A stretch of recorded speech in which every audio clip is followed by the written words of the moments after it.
The next Lee and Ian podcast is approaching the station. Please step aside. It's us again, the Lee and Ian Show. I'm Lee Navlin. And I'm Ian Grodman. The Lee and Ian Show is sponsored by Grodman Law and Mediation. Remember, when it comes to divorce, family first, your children first. Mediation is the way to go. Grodman Law and Mediation.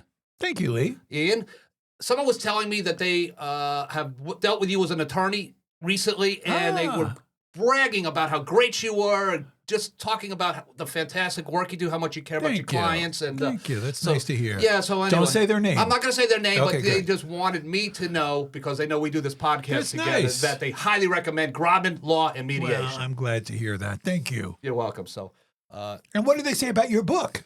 they said that they haven't read it yet, as What? a matter of fact. They haven't read it, but I told them to go to LeeNavlinBooks.com. Okay? Is that because Amazon has sold out of it Amazon already? has sold out of, yes, my second book, Secretary Says. It was released yesterday, and they sold out already. I'm yes, scared of you. So people are complaining, where's my book? Where's my book? I said, hey, you got to deal with Amazon. Good for you, Lee. Yeah, right. But anyway, LeeNavlinBooks.com. My book will be in stock soon enough. You can also download it. Secretary Says it's the follow-up to Secretary of the City. Excellent. Thank you, Ian. I appreciate that. Ian, as Mel Brooks would say, politics, politics, politics.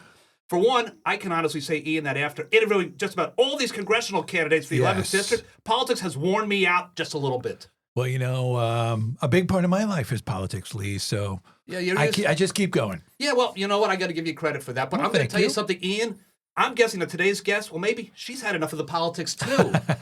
Nubia DuVall Wilson is a nationally recognized writer, activist, speaker, publicist, and just recently, she became the former president of the South Orange Maplewood Board of Education. That's Welcome to the right. Lee and Ian Show, Nubia. Welcome. Thank you. Thanks for having me. Of course, of course. So, Nubia, so you have just stepped down after serving as president of the South Orange Maplewood Board of Ed. I think you were The on most thankless job in the world. Ian has served in office as well, so you know what that's like. School board is much more thankless than being on the township committee. Yep. Now, Nubia, you were, I believe, 3 years you served? Yes. 3 years, including 1 year as president. So the term is 3 years total, right? And so the first 2 years I was second VP, and then the last year I was president. So I was on the executive committee every year. Right, and so every year you're on the exec. Every So year. you know all the trade secrets. All the secrets.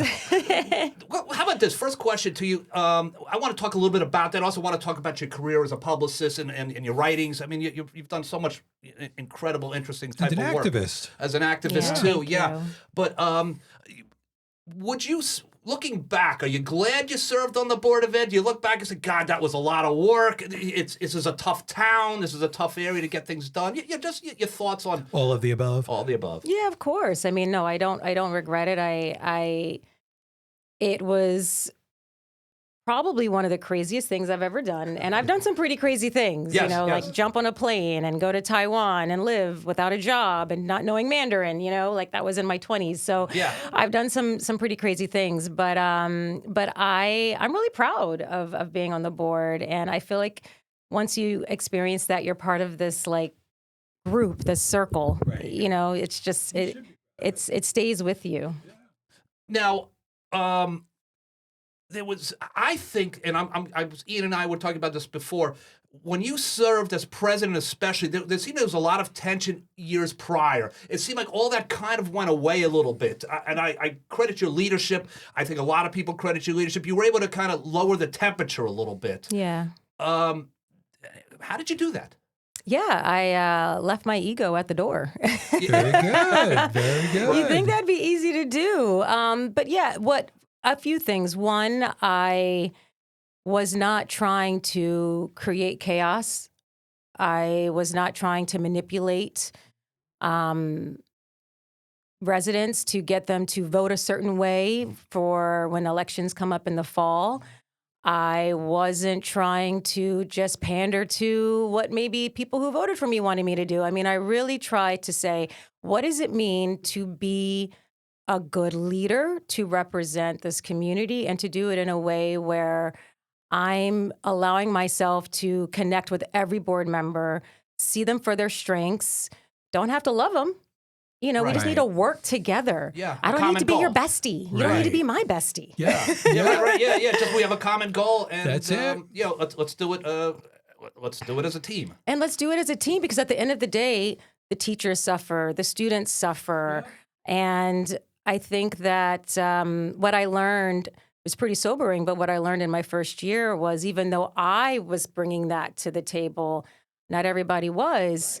And I was surprised, because I thought, oh, as long as I'm open to connecting, the others that may not be that way will meet me halfway, and not the case. And so I will also give credit, and I mean, I've done it publicly as well at board meetings, specifically in my goodbye speech, where it goes both ways. And you need to have people who are willing to do that. And also you need to cultivate the trust. And I think being able to work with the team that I had this past year, we had been, other than the three that came on board, Deirdre, Bimmel, and Jeff, who I already knew. Jeff Bennett, yes. Right. I was with the others in my year 2 and was able to try to cultivate some trust. And I think there was some surprise too, because when I asked to be president, and then I knew that I had the support in December before I was voted as president in January,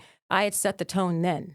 Right. Okay. You know, I said on your what you want to see accomplished. Yeah. I'm like, okay, like we are going to make sure that the leadership is spread well amongst all 9 of us, and so I think that helped us start off on the right foot in January of 2025. That's great, because, you know, as somebody who's always been an observer of the school board, right? I've never been actually engaged or, you know, particularly involved with the school board, but I've observed it very closely over the years. I can say that the school board has not always been a cooperative and well-oiled machine. And during the year that you were president, it was much more so than I've ever seen it in all the years that I live in Maplewood. So kudos to you for doing that. Thank you. Well, you know, I used to joke around that if you watch the news, the national news, chances are the Maplewood South Orange Maplewood school board is going to be. Oh yeah. I mean, There's always something we do. Always something. You know, and there was some really bad things. We don't need to get into them anymore because it's all in the rearview mirror. But there's a lot of good things. A lot of good things too. Like for instance, the teacher contracts. Yes. That happened under your watch. You finally figured out a way to make everybody happy. That must have been a day of celebration. Oh yeah, it was great. You know, I mean, look, it started a year before. Yes. Right. And I know that the committee from the year prior worked really hard as well. And look, teachers unions, you know, they're tough, and they want to make sure that their teachers are getting paid and are supported adequately. And I think I know I have a different way. I have a different way of leading, and I have a different way of trying to connect with people. And so I'm really happy that we were able to do what we did with SOMA in those few short months. Because at that point it was a tipping point. You know, it was like they're getting anxious, and contracts can take some time. I mean, it's typical that contracts, as Ian, you know, they can take over a year, you know, 2 years. I mean, it happens, but I had a sense of urgency also, because we're in budget season. We don't want to lose teachers at a time when we know we're going into some scary economies, and teachers are going to other districts. They're getting better deals. They're getting better deals in other places. And they're kind of getting their feet wet, learning how to be a really good teacher in SOMA, and then they're taking it elsewhere. Right. And making more money. And also being in contract negotiations is also a huge time suck. Yeah. It takes us away from doing the other great work we want to do. So not to say that we were rushed or anything, but I was just very intentional about, listen, I don't want to play games. Right. Like, what do we need to do to get this done? Yeah. And can we financially do it? And so, you know, there's a lot that was there that just enabled, I think, a new team, a new perspective to come together and move ahead the I way mean, we some of the did. board meetings you would watch on camera. I would usually watch the video or whatnot, and it looked like with the crowd, it looked like it was like a basketball game going on or something. And the place was sold out. It can be like that. And a lot of the teachers were there with man. their shirts, and then you had people who, the parents that were concerned, and you were really, you were the game of the week. What are you doing tonight for the Board of Ed meeting? There we go. Oh my gosh, that's funny. So the challenge was there. But I remember when you, as a matter of fact, I read it.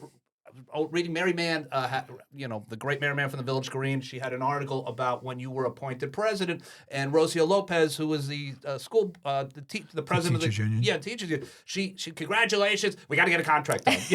I know. Was I basically want my her quote. contract. Yeah. So that was Focus. focus. Yes. But nevertheless, you accomplished so much. You were liked from. You really, again, the temperature was lowered. You did a great job. But is there anything you're walking away from? And you say, God, unfinished business. Man, I wish I had more time to. Of course, yeah. There's always, and you always feel like you didn't do enough. You know, it's really, if you're an overachiever like I am, you feel like that. Right. You couldn't. Wish I stuck my into this a little bit more. Right. I wish that we had been able to get Ritzer accomplished.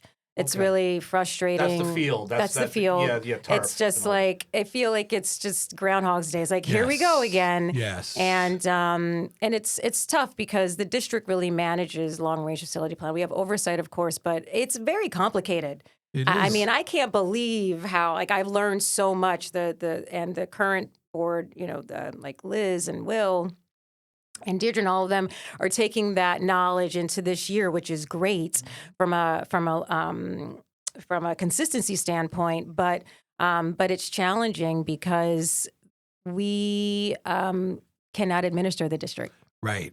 So That's it. people want to be angry at the board, and it's like, I actually don't know what the behind the scenes looks like when it comes to submitting LRFPs and what all the, like, we'll ask them, but there's always more nitty gritty that we just don't know. I mean, you have to be an expert to really, which is why we have Spiesel and all of the other players who are involved. But anyway, all that to say that I really hope that when the time comes for the board to vote on this again, that it will be the same as it was in 2024 and 2025. And green lighting this the needs, turf, basically. right, because we have to vote on that resolution again of the money that we're asking from the town. And the statement is still the same as it was when we said it in the summer. Is we're trying to save the community more money. Okay. That's why. Otherwise, we're giving up $2 million possibly at a time That's a lot when of money. people are already upset about their taxes. That's it. So That's what I would say. People would say, we want this stuff. We want this stuff. Are you okay with your taxes going up? I don't want my taxes raised. And then it seemed like that's just not SOMA-centric. That's everywhere. You want services. You want the best fields. You want the best But you don't want to schools, pay for it. But you don't want to pay right, for you it. don't want to pay for it. And then they blame the Board of Ed or Right. and say, why didn't you guys get us what we wanted to? Well, And it takes a lot of oversight, and I don't think people realize, like, that was one little spoke in a wheel of 1,000 spokes of things we are tracking, and like I have calendar reminders for and timelines, and so it's and of course the district is keeping track of things too. We're a big school district, and so I think. I just wish that it could have gone differently, and I hope that it'll become realized. But from an academic standpoint, I hope to see some improvement in our reading levels and in our the new dashboards we have tracking iReady, because we advocated for a new phonics curriculum in my first year, and we piloted one. My son was actually part of that pilot, which was great when he was in third grade. And so, of course, it takes a couple of years to see how new curriculums really impact, especially when it comes to middle school, and how the reading levels and how students are progressing at that point. But as we've said many times when I was running for the board, and even while we've been on the board, you have to set that foundation in elementary school, and your reading level at third grade can impact your whole future. Yeah. It can impact if you're going to be incarcerated or not, which is kind of crazy. And I didn't learn that statistic until I was running for the board because I love statistics. As a publicist, I use them a lot to get people to cover my clients.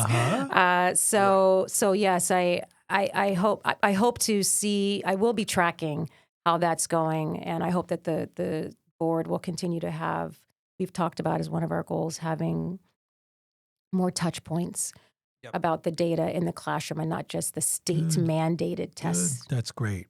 Yeah. Nubia, changing the subject, I want to talk a little bit about your career. Sure.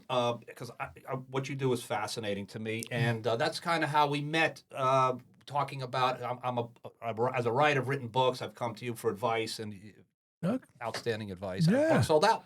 Some of the advice I took from you. You're both outstanding writers, Yay. Lee. But Nubia, you, as a nationally recognized writer, activist, and speaker, you have been using your voice to break the cycle of generational trauma and unsilenced survivors of sexual abuse. Yes. Talk a little bit about that. Yeah. It's kind of crazy how this all started, but I guess I'm the type of person when something tragic or something difficult happens, I just go, all right, problem solve. What can I do to fix it now? Instead of just crying in a corner. And so that's basically what happened. In 2016, I had repressed memories come back from childhood abuse. And I mean, of course, I spent a lot of time healing and I mean, I'm still healing, but a lot of time digging into the process of what was going on with me. And it was pretty scary. I mean, I was having panic attacks regularly, trying to function, trying to run my business. And I just started Cielo Consulting. So I was like, why is this happening? Yeah. I just Should be the happiest time in your life. Yeah. Perhaps. I literally had said a few weeks before the memories came back, oh my God, like everything's so perfect right now. Oh, wow. So not to go into too many details about all of that, but it really did, it was a catalyst for me to realize that there was a gap in the story of surviving sexual abuse. People focus so much on the act and of what happened and not really on the fact that survivors of this, it doesn't just leave us, it doesn't just go away. Right. We are managing this for the rest of our life. And now even it's now been many years later after the memories have come back and reflecting just on how almost not every day, but quite often new things pop up. New things pop up for me that I have to deal with. And sometimes it's easy and sometimes it's not. And so that's why I started to write. I did the novella called The Survivors Club, which is... That was your second book. That was my second book, yeah. The first one was Encounters with Strangers. So this is like two very different books. Right. One's a comedic. Right. Which, by the way, we'll talk about that book. Let's continue with this one, but I want to talk about yeah, that book no as well. worries. So that was a vehicle to because I know as a publicist, well, sure, I can talk about this and try to get people to pay attention, but if I have a book, that's something that people can engage with. And Right. so it was a supernatural thriller. It wasn't my life story. I had some poetry in there as well. And that's what I used to as a platform. And then I started my website and I joined RAIN as a speaker bureau. And then it's just one thing after the next. Before I knew it, I'm going to Congress, talking about bills and the Earn It Act and the Child Protection Act, and which still need to be passed. And that started in 2023. So, but in addition to that, it's just really important for me to be a voice for those who are silent, because what I realized is that when I would say the statistic in a group of people, or if I'm speaking, 1 out of 10 girls are going to be sexually abused before the time they're 18 in America. And I actually think the number, that was back in 2017. That number is worse now. I think it's 1 out of 8. And it's even worse if you're a Black woman. It's 1 out of 6. Yeah. Someone would come up to me afterwards and say, I'm a survivor and I've never said anything. Thank you for speaking You're the out. first person that That's great. they've told us. That's Right. great that you There's gave them so that. much shame. And lately, my big focus is on speaking to the Black population because it's even more complicated, and especially when incest is involved. And so I've started a Substack called Unsilenced. My name is the Silence Breaker. And I'm really focused on making sure that people know that you can face this. You can talk to your family about this. It's not going to be easy. You can talk to your friends about this. You can say, I'm not going to be silent about this anymore. I'm going to speak out, and I'm going to live my life out loud and let people know that, you know what, I'm having a bad day because I had a panic attack or I had a bad dream, and I just need some space right now. And for that person to be able to come back to you and go, you know what, I get that. I understand. Yeah. Thank you for setting that boundary, and I'm going to give you some space, which I've had to do before, even on the board. I've had people know, and I've said, I need space today. Well, it's amazing that you've stepped up in the way you have, because first off, you're charming, you're really successful. By the way, the reason we do a radio podcast is Ian and I have a face for radio. You don't. you don't. You have more than just a face for radio. But when people see you coming forward and saying this happened to me, and look what I've done with my life, I'm not letting it stop me. That's got to be very encouraging for those that don't feel the confidence that you exude, right? I think for other survivors, maybe who've had a hard time talking about it, and that's fantastic. Yes. It's been great. I've even been invited to speak to youth, and it's been really amazing. That's awesome. Now, the New York Times just had a piece, a documentary has come out. The New York Times just covered. Amanda Mustard wrote and produced it regarding her abuser. This was actually her grandfather. I saw that. And imagine that. So this is what she's talking about. Now, you're featured in this documentary. Yes. And just one quick correction. It was Amanda's sister who he abused, along with other non-relatives. Understood. Okay. Yeah. And her sister's her older sister. So, we don't, it's not clear why or whatever. But yeah, so Amanda Mustard produced this op-doc. Oh, my apologies. Okay, understood. Yep. Okay. Yes, for the New York Times. And really, she's amazing. Her documentary is great. And through joining Incest Aware Alliance, which was back in, I think that was 2023, yes.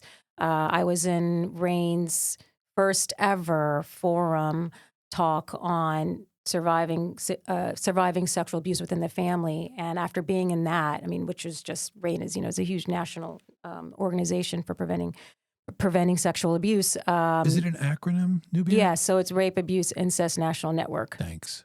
Yes, thank you. And so after being in that, Jo Lauren reached out to me. She's the founder of Incest Aware Alliance, and was like, oh my gosh, I would love for you to join. I was like, great. So anyway, long story short, joined that in 2023. I'm their community organizer now this year. Amanda Mustard connected with Jo, and that's how we learned that she was working on this op-doc for New York Times. That's and great. We all had to, I think that I had to send a casting video. I mean, they had many people, not just Incest Aware Alliance members, who all wanted to be featured, your 30 seconds of fame, right? Yeah. And so it was really amazing to be chosen. And it's an important perspective of the story. Mm-hmm. And it's from what I've been hearing and people who've been reaching out, it's being well received, but also there are people who are like, well, I don't understand why we need to focus on prevention.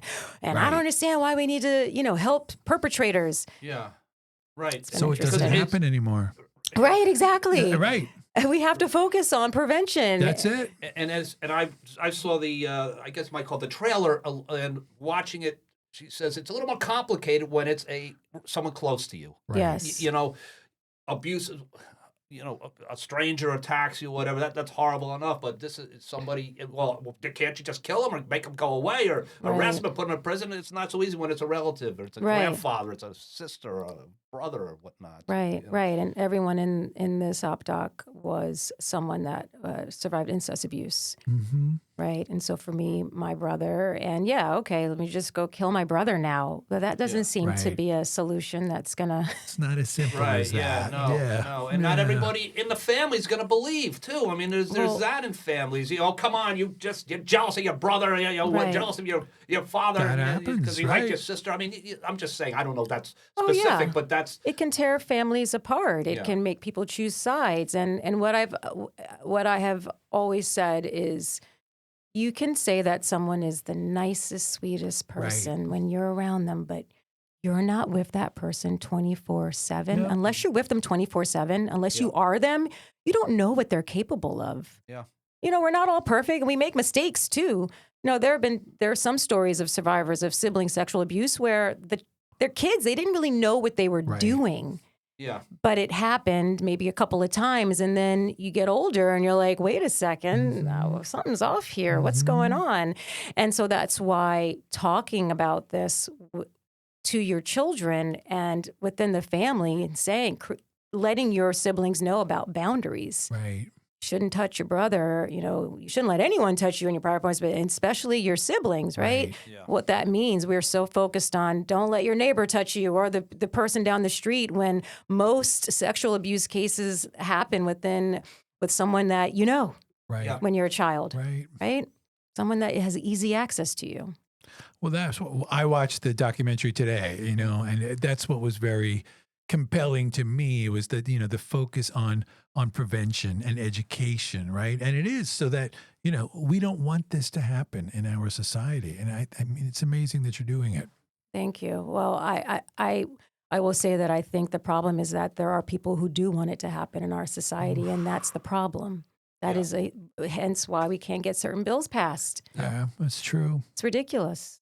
Or certain files released from the Or certain Department of files Justice. released. Yes. Yeah. Yes. Yeah. It's like we just don't put children first. We don't Right. prioritize. And then Yep. the cycle of trauma. I mean, I would think it was the former Attorney General under Biden said that we are,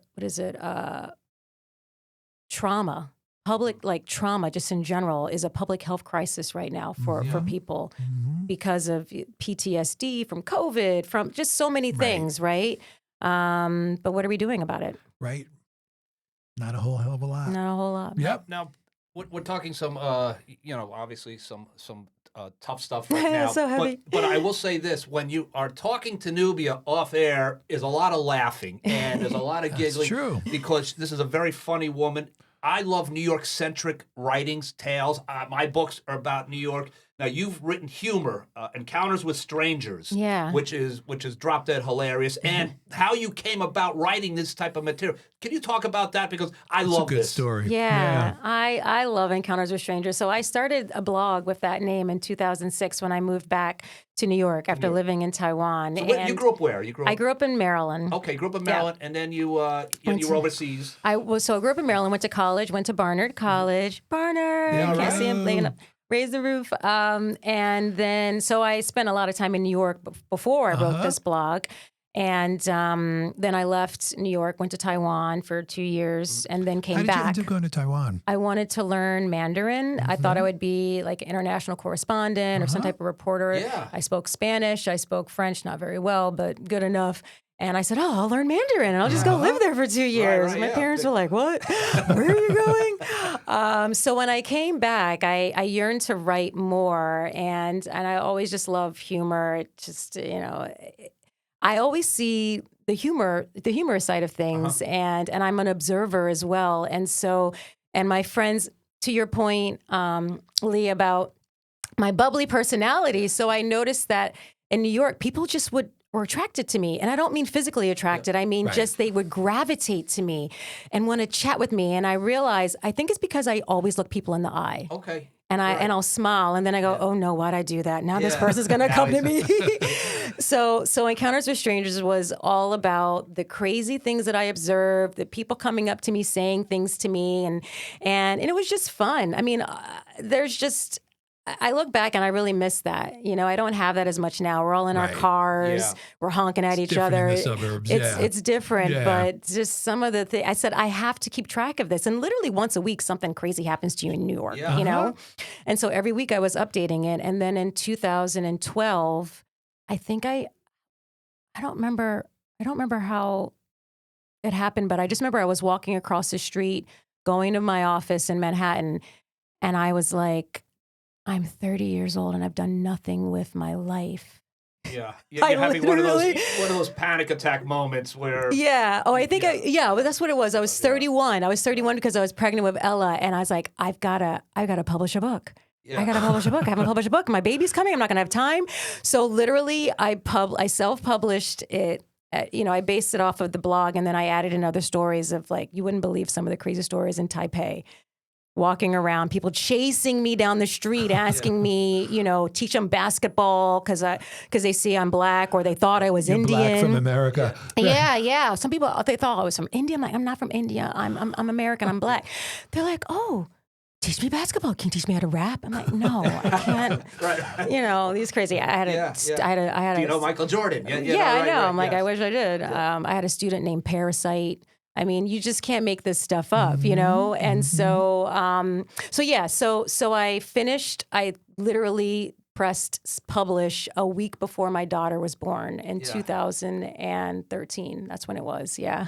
So you went from author to mom in a matter of 10 days. I know. And then I was like, how am I going to market this? I don't have time. All your plans. So once you have kids, that's how you. That's it. Right. Everything's on hold. My mother used to say, I'm going to do this. I'm going to do that. You better do it if you have kids. Right. Because you're not going to do that when you have kids. I know. It's crazy. But then, of course. But I love that type of story because in New York, I, as you see, a little challenged up here with hair. I don't have a lot of hair. As a result, I have to wear hats. There's two of us in that room. You're better than I am. I mean, I've been like this since my 30s. So I always wore baseball hats. So when I lived in New York, Yankee hat. Hey, how about them Yankees? I'm like, you guy wants to talk baseball. I don't want to talk about the Subway. And then I was like, you know what? I'm gonna wear a hat with no logo on it at all. Nothing. It's just gonna be a blue hat, whatever. And this way no one will bother. Guy sits down next to me. How come you got nothing on your hat? Oh my God, no. But that's New York. That's New York. That's just it. New York. Yeah, and you're right. You do move out to the suburbs. You lose that a little bit. How long you been in Maplewood? It's South Orange. Since 2011. Oh, you moved out here in 2011, and what's your favorite restaurant? What do you love to do out here? Where is someone likely going to run into you? Oh, gosh. I don't want to tell anyone where they can find me. I understand. She's out of town every day. Yeah, I'm not here. I love Walia. I was just there actually this past Friday with my family. Wally is an Ethiopian restaurant. Right on in South Orange. Yeah, right off Sloan. And that place is wonderful. It's wonderful, and I'm happy they've survived. It was one of the first restaurants that Chris and I went to. We moved here without kids. That's how type A I am. Yeah. I'm very much a planner. I was like, we gotta have a house first. We have no space in New York, and I'm just happy that it's still there. Yes. Ethiopian food is one of my favorite cuisines. Ate it growing up in DC, and so for there to be two Ethiopian restaurants in South Orange is a big deal. The other one I think is on Irvington Avenue. Right. But anyway, so love that place. I also love Barnbird Kitchen, which is in Maplewood. Yeah. That's not bad. The new place on Maplewood Ave. I'll get that delivered a lot because I work from home. And then, love Artie's, love their pizza. Yeah. Sure. And I love that they have good pizza and good cocktails. People who know me well right. You know go and get a drink as I well. like my cocktails. So, yeah. So that's your favorite pizza, Artie's. Okay, so we can say that definitively? Yeah. Okay, because that people judge you based on the pizza place that you like. I haven't been to Corner Slice yet, so I need to try it. I heard it's really good. Yeah, I've heard good things about that too. Now I'm going to go Roman Gourmet to the end of time, and people, and just because we go to Ramen Gourmet too. Yeah. But Corner Slice is pretty amazing. And my son was a kid would disappear. Sabatino too. My kid would disappear as a kid a lot. He'd run to the Maplewood Village and just hang out. And where are you? You're picking up your, whatever. Vinny from Roman would always keep track of him. And then, when I go, hey, Vinny, have you seen my son? He's like, oh, yeah, he's over. He's at the toy store. So how do you not give a guy like that? So talking a little bit more about your PR work, Star Furry Productions. You've written films. You've pitched for TV and film projects. I mean, you really... And plus, you're a publicist as well. So, I mean... I know. It's like, my friends are like, how are all your 20 jobs? Yeah, right. Which one are you doing right now? Which hat are you wearing at the moment? I always say I'm the brokest, busiest person I know. But we talked a little bit about the film business. I think I can compete with you on that one. Right? Yeah, Ian's all over the place. Yeah, it is. Ian's, you've got, lots of businesses, right. lots of work, podcaster, lots of volunteering. Volunteering. Same as you. That's right. Lawyer, a mediator, a regular lawyer that yells at the judge and all that stuff. Right? Every once in a while, right? And then you got to. But we were talking about the film business. You and I just recently on the phone, and you were saying I found it fascinating what you say. You say it's a little tough right now to get deals right now. Yes, it's really tough. I mean, I've had Cielo for, it's now going on 11 years, and I never thought that I would then have a second business after starting that. Yeah. Even though I secretly always wanted to work in TV and film. I was a drama kid growing up, took acting classes, all that stuff, but I ended up going the writer route. But anyway, so yeah, I actually wouldn't even have Star Fury if it weren't for Cielo Consulting, because Cielo brought me my partners. Gotcha. It's really crazy. My head of development, so Naomi. They introduced you to people outside your realm of things So you like were doing. I had an actress who was a client, and she connected me to my head of development, Naomi, and Naomi helped write. Very good. Because what happened was the Survivors Club, the novella that I wrote about surviving abuse, I always envisioned that would be like a great TV show or film, and it came to me from a dream actually. That's how it all started. But anyway, so that's how Star Fury became what it was, because at first it was just this one project. Right. And then we brought on an executive producer, and we were pitching networks, and then COVID, we were going to actually create a trailer, and then COVID happened. So it kind of derailed our decision to make a trailer, but we were still making connections. And one of Guy Fort, the third partner, just kept saying, we just need to start a business. We just need to start a production company because we each have all these different, skill sets, and we're a great team. And I said no, just like I did, when people at first, said, would you ever want to be on the board? Nope, wouldn't want to do that. So I often say no first, because I like to be very thoughtful and make sure that, because if I'm going to do something, I give 300%. And to balance a production company with a PR agency, it just felt like a lot. But anyway, long story short, I finally said yes, and we got a movie deal in a year. Wow. Which was crazy. Yeah. With Scripps Network, and it was going to be this holiday film. We were getting paid. I was like, yes! Wow. This is amazing. No Very one could cool. believe it. And then 2023 happened with the strikes. Yeah, that just ruined everything. Right. And I understand why the writers had to strike. Right. I get it. But smaller folks like myself, Really Naomi, it's suffered. like we really suffer because we're still up and coming. So so the movie didn't get greenlit. We're actually still we're still pitching it actually to other entities. I'm going to Real Screen Summit in Miami in a couple of weeks, and I'm going to be pitching, that movie was scripted, but I'm going to be pitching some of our unscripted projects, meaning like reality, documentary. We also distribute content that's already made as another way to make money, another profit center for us. So we haven't given up yet, but the industry changed. Like one of my we partner with other production companies as well, because we're not seen as a threat. We don't have to make it. We can just help get it made, pitch the right entities. And one of my production partners said, I'm talking to Emmy-winning, Oscar-winning actor who can't get anyone to talk to her about her project. Wow. Right. Like, it's just crazy. I'm like, oh, okay, well, she can't get a deal. Right. Like, how am I going to get Right. one? It's just really you would hard. think with all the streaming services that they're just looking for content, but it sounds like They are, but the Right. problem is they lost a lot of money Right. from the from the strike. People are 3 years behind. They were telling us, we're 3 years behind on all of our production work. That means they're also not making the money that they thought they Right. were. And they're going to take less risk Yeah, as well. exactly. They're going to go with, an Oscar winner is pitching something like. Well, and the industry has changed so dramatically too as a result of COVID with streaming and Exactly. and there is less money typically being made. And Yes, yeah, yes. That's how it is. Less of an opportunity for someone to say, let's give this one a shot. This is really good.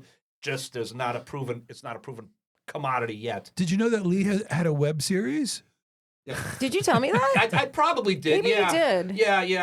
I think that was when you said I'm getting tired of this conversation. I got to go. Oh, stop. But no, it was a web series called Goodstein. We won 20-something awards in Los Angeles and Rome as well. And my co-star was the great Ian Grodman. Actually. There we go. Oh, wow, Yeah. that's amazing. Yeah, so it was a pretty comedic. cool. Yeah, and we were pitching it in L.A. and it looks like it was going to get optioned, and then we hit And all then those roads. Right. But yeah, anyway, but yeah, we were in Rome, Ian and I, and we had an award show, and we didn't realize that the whole award show was in Italian. Oh my God, that's hilarious. Yeah, but they love Goodstein in Rome. And It's still got an award. That's yeah, amazing. oh, Yeah. we hear Italian, Goodstein. I'm like, he's like, we just won something. I'm like, get up, get up. Oh my gosh. The guy, the host, he was like a funny guy, I guess, because everyone was laughing. He was like the Jerry Lewis of Rome. Right, told me. something like that. And, he says, ha, ha, ha, ha, and everyone's laughing. He has me, and then I said, I don't know what you just said, but thank you, everybody. And then he said something, everybody broke out Grazie. laughing. I think he was making fun of me. I think that's what Maybe. it was. Wow. He goes, that's silly American. That's hilarious. But anyway, it was a good time. That's amazing. Yeah, it was. It's a fulfilling, but it's a difficult business, and we have so many Very hard writers, business. artists here in Yes. SOMA, and they're all familiar with what you've done or what you're trying to accomplish. Yeah, and we're not going to stop. I mean, I've had a lot of. There have been times where I'm just like, oh gosh, I don't know, can we keep this going? But we have some really amazing projects, and little things happen. I'm very spiritual. Little things happen that remind me you've got to keep pushing, Yep. and so that's what we're doing. Yeah, that's Yeah, great. that's and now not being on the board of ed anymore, you got a little bit. I of have time. so much more A time. lot more time. Yeah. So let's swing back to the board of ed a little bit. So we had the candidates in. There was 6 candidiats for 3 spots. We had both teams in. That's it. Here in this little tiny studio. It was. It was a little packed. Yeah. It was a little packed. So, what's your advice to the new guys going in there? What should they expect, and how do you go about accomplishing your goals? My first piece of advice is to breathe. Okay. Yeah. Pause and breathe, because it can be hard to manage some of your emotions, especially like before board meetings. I actually had a whole routine. I would do breath work. I had a mantra. I had a whole thing, because especially my first year, I mean, almost every meeting we were just angry mobs, getting yelled at. And I was like, I'm not going to let uninformed, many who are uninformed, they just don't have all the information to attack me and make me not be the calm leader that I want to be. For honestly saying that too. Good for you. Yeah. And so I say after that, same thing, leave your ego at the door. I know we all naturally have egos, and we all want to put our cape on and win and make a difference right away. And the hard part is it takes time. Yeah. A lot. It takes a lot of time, and it can be surprising. Like, I don't understand. Like, why can't we just vote on this policy today and get it done? Yeah. But it takes time. And also it takes time if you want buy-in, and if you want to make sure that, hey, I've spoken to all the different board members. We're all on the same page. We agree. Or, hey, you know what? We got some feedback. Maybe we need to pivot. And so that's why I also think, like, have pause and have some patience, because you might come in blazing thinking, well, I'm going to do this now. And you might realize, hey, you know what? It's going to take a little bit longer. And sometimes that's okay. Right. Sometimes that's okay, because you're making sure that you're doing it the right way. Yep. Right. Yeah. It's like you said, the patience, which I don't have, because I always think I breathe deeply. I'm like, I'm gonna be calm. I'm gonna be cool. And then I go and I'm yelling. At Oh yeah. I actually am not a patient person. Yeah. I actually am not a naturally patient person. I'm very impatient, and I can have an anger issue too. And so I've had to really work hard on that. Reel that in. And Yeah. You've done it well. Thank you. It's like I just had a temper tantrum on Zoom in front of the whole town. Oh, right. I can't have that happen. Let me tell you. Yeah, next morning, Village Green. Unfortunate incident yesterday. I know. That would be what it is, right? And we have had we've had former board members that explode and get into fights. And I get it. I'm like, yeah, you know what? You felt something in that moment and you had to let it out. But I was like, I'm not going to let that happen to me. There are teenagers watching this, like students watch this. Right. And sure, you know what? I just go home and I yell and scream and I have my wine, or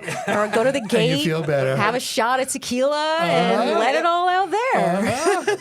That's right. Well, Ian, you've talked about this before too. So when Ian, because he's been involved in politics, he was used to be the mayor or vice mayor of Maplewood. No, I was never the mayor. Vice mayor, maybe. You should have been the mayor. They should have made you mayor. I'm still aggravated about that, but because I think that would have helped our ratings. Former mayor, Ian There we Broadbent's go. podcast. Right, that's true. But, We'd get an extra 100 people listening. That's Right, but you talked about how you go to the playground with this kid, and it was like he started to go to playgrounds in other towns because did you feel that as well, where people just kind of, you're out and about with your kids and and everybody wants to come and like talk about and yell at you and, no, I have to say I've been very lucky. No one ever yelled at me. I got yelled at on election day. That was weird. Someone was upset that I surveyed teachers. Like, how can you be angry about that? That's just weird. Yeah, like, that should be, right. I was like, whatever. I was like, I wasn't going to get your vote anyway. Yell at me all you want. I don't care. Exactly. But I have to say, no, I've had people come up and ask me questions. I'm just curious, like, what's going on here? Or I have this concern, and I've always listened, and I'm okay. Well, let me, I'll bring that back and you see what we can do. Or, but yes, definitely all the time. And my kids would comment. They're like, Mom, you talk too much. Yeah. You're always talking to people. I'm like, I know, but I want to listen and know what they have to say. And right. I want them to leave those conversations feeling that I addressed their concerns. Right. I know you're 5 years old and you don't, but they don't understand. My sons both would always say, are you going to talk to this person? I'm like, yes, I am. Can you stand over there and keep your mouth shut? Right. And then your partners too, There's my husband, Chris, who's just, that's Nubia's husband. Maybe they don't remember his name because it's Nubia's husband. Right. Yeah, of course. That's what happens. He's so patient. He'll just stand there and wait. Or when we go to events, sometimes I don't know where he is because I ended up walking off to get something. And then I start talking to someone and, 30 minutes later, I'm like, oh my God, where's my husband? Let me go find him. He's just used to it. He's like, I was kind of like that always anyway. I was always involved or volunteering or trying to support a lot of the initiatives in our two towns. So he was kind of used to it. But this is on another level, of course. Yeah, of course. Now, just a few minutes left, Nubia. If people want to get in touch with you, because you're an outstanding publicist. Yep. You as an artist too, as a writer, so much you can offer. You have a website, and your activist work, and you're too. An activist work. Right. Where can people learn more about you besides this podcast? Sure, thank you for asking. So they can go to NubiaDuVall.com, and that's the easiest place to find different ways to connect with me. And I'm on Instagram, Nubia D. Wilson. I'm on TikTok, on Nubia D. Wilson as well. I try to keep it consistent, Good. And people will reach out to me on Facebook and friend me that I don't necessarily know, but I see they're community members. And so I'll accept them. Facebook is a weird platform where you kind of feel like, do you really want to see all the photos of my kids? Because that's what you're going to see mostly of. Right, but yeah, so I'm on there as well. And then I just launched a Substack, as I said, called Unsilenced. Mm-hmm. And that's under my name as well as the tag Silence Breaker. And so, those are the best ways to reach out. And then from a PR standpoint, my company is Cielo Consulting. So Cielo is in Spanish. It's Cielo. It means sky. Yeah, because I'm a dreamer. I want my clients to dream big. I work with a lot of small business owners, and I come from a corporate big brand background. So I want to help them grow and dream. Great. Yeah, I didn't know you spoke Spanish. Hablas español? I speak a little bit. Que bueno. Un poquito. See that? I know a little. As an immigration attorney, you do need to know some Spanish. I yes. guess I That's love one of my Spanish. hats. Good. Yeah. You could always, practice on your Duolingo. That's it. Exactly. Yeah. Yeah, I don't know. I struggle with language. I can't even speak English. So, but I went to Portugal for 2 weeks. I learned a little Portuguese, and then a week later, I lost it all. You know what I mean? I had it go, and I was like, using it. Yeah, I'm like on the plane talking to the flight attendant, in Portuguese, and she was impressed. And then a week later, it was like, gotta keep using it. Go down to Newark. You do. Some people just have a knack for it too. Right. Like I realized, I'm just really good with language. Like, I was speaking Mandarin, pretty quickly. That's pretty amazing. That's not an easy language to learn. No, it's not. But I loved it. And the best part was coming back home to New York from being in Taiwan and going to Canal Street and bargaining in Mandarin. Cool. That's be like, great. Tai Gui. Like complaining, like saying, it's too expensive. I want it for $10. Yeah, literally they'd be like, they stare at me and go, I can't believe this black girl's speaking Mandarin. And she's telling me that she's not going to pay for this because it's too expensive. So I would literally always get the discounts. That's great. That's great. I knew how to bargain. I love that. I'm done negotiating here. Here's my lowest Right. rate. It was great. I want it for 5 here. 5, I know. Right? That's awesome. Wow, this was a lot of fun. It was. I can't thank you enough for coming down. I can't thank you enough for what you did when you were on the Board of Ed, serving this great community. Yeah, thank you. You made a big difference, and I hope you're real huge proud difference. of that. Yep. Thank you. And I know your husband, Chris, is excited you're not doing it anymore. Yeah, he's And very your excited. kids. Yes. Any kids? How old are your kids now? 11-year-old son and a 12-year-old daughter. Okay, yeah. So Yes. were they must be proud of you Oh, too. they're proud of me, but my son did say, you spent half of my elementary school life, career on the board. Yeah. Like, not in a bad way, but he was just like, half my life you were on the board. Like, I know. And then he gave me a big hug. Said he's Very happy nice. I was done. I tell you, my kid got in a lot of trouble in school. I think me being on the board might have actually benefited him only. Can you please not suspend him again? He managed to get in a lot of trouble. But he was good. He's a good kid, good man. Matter of fact, he produces this podcast. Good man. Oh, He is a good see, kid. I was He was gonna a say, good young man. I can't yes. imagine Yeah, that he was a rough wouldn't be. kid. He's a rough kid, but so was Ian's kid, and they were buddies. Oh, I heard Ian's kids are terrible. Just kidding. Like just father, kidding. like sons. That's That's what I it. say. That's it. The apple doesn't fall far from the tree. right. Yeah. So, Ian, anything else? you No, want to this is add? great. I'm really glad to have gotten to know you a little better, too. Thank you. Thank you so much for having me on and supporting all of the different hats that I wear and letting me talk a little bit about them. I appreciate That's great. that. Thank you for doing And it. yeah, if you want to learn more, again, that's NubiaDuVall.com, NubiaDuVall.com. Yes. So, and I suggest you check it out because this is somebody, and She's doing great work. You're doing great work, and if you want to book her to speak, I highly recommend you do so. I Yes. think it'll be Thank it'll you. be something that'll make your event really special. Oh, thank you for saying that. All right, so Ian, That's it. okay, Nubia, okay, until we do Thank it again. you, Nubia. All right, good night, everybody. Good night. Good night.